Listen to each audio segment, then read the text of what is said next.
नमस्कार, नया लुक में आपका स्वागत है। कोरोना एक बार फिर से चिंता का कारण बनता जा रहा है। पहली लहर में जहां लोग परेशान हुए, हैरान सड़कों पे भागते हुए दिखे, लेकिन एक अच्छी बात रही कि उस समय किसी की इतनी जानें नहीं गईं जितना कि इस कोरोना के दूसरी लहर में हुई। वैज्ञानिकों का कहना है कि कोरोना ने अपना म्यूटेंट बदला और इससे दूसरी लहर आ गई। डेल्टा अल्फा के नाम से चला कोरोना का वायरस, जब डेल्टा बना तब कोरोना की दूसरी लहर आई। भारत सरकार जब तक समझ पाए तब तक ये बहुत जानलेवा हो चुकी थी और लोग अस्पतालों में पहुंचने लगे थे। अब कोरोना की दूसरी लहर बहुत तेज़ी से उतर रही है। एम्स के डायरेक्टर गुलेरिया ने कहा कि अब कोरोना की दूसरी लहर के बाद लोगों को सावधान रहने की ज़रूरत है और कुछ सावधानियां आगे भी बरतनी पड़ेंगी, नहीं तो कोरोना की तीसरी लहर आ जाएगी। लेकिन हार्वर्ड यूनिवर्सिटी ब्रिटेन का कहना है कि जिस तरह से कोरोना म्यूटेंट चेंज कर रहा है, कोरोना की तीसरी लहर जल्द ही आ सकती है। लेकिन यहाँ तो सियासी जंग चल रहा है।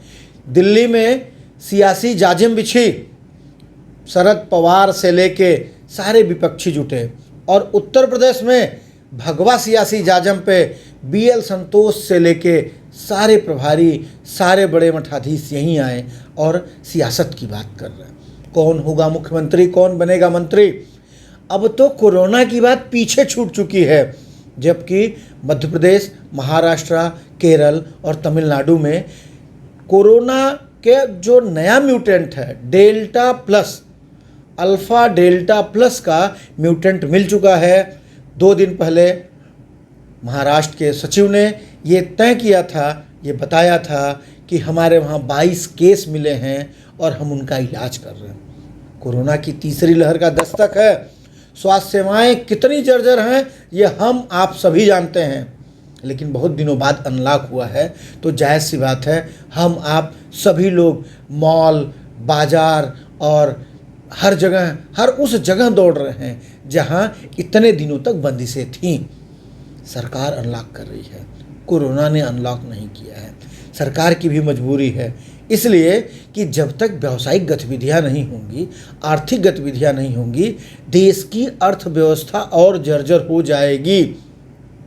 ये हमको समझना है, आपको समझना है कि कोरोना की तीसरी लहर दरवाजे पे खड़ी है।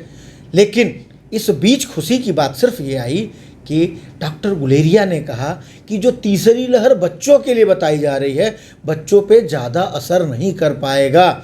वहीं सरकार सितंबर से बच्चों को, यानी 2 साल से बड़े जितने भी बच्चे हैं, 2 से 18 साल के लोगों के लिए वैक्सीन की व्यवस्था करवा रही है।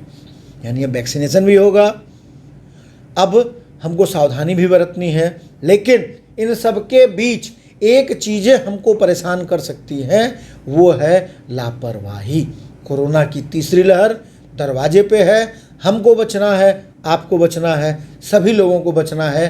बाजार, मॉल, सिनेमा घर खुल जाएं, खूब सारी शादियां हों, बहुत सारे मजमे लगें, मेला लगे, बच के रहने की ज़रूरत है।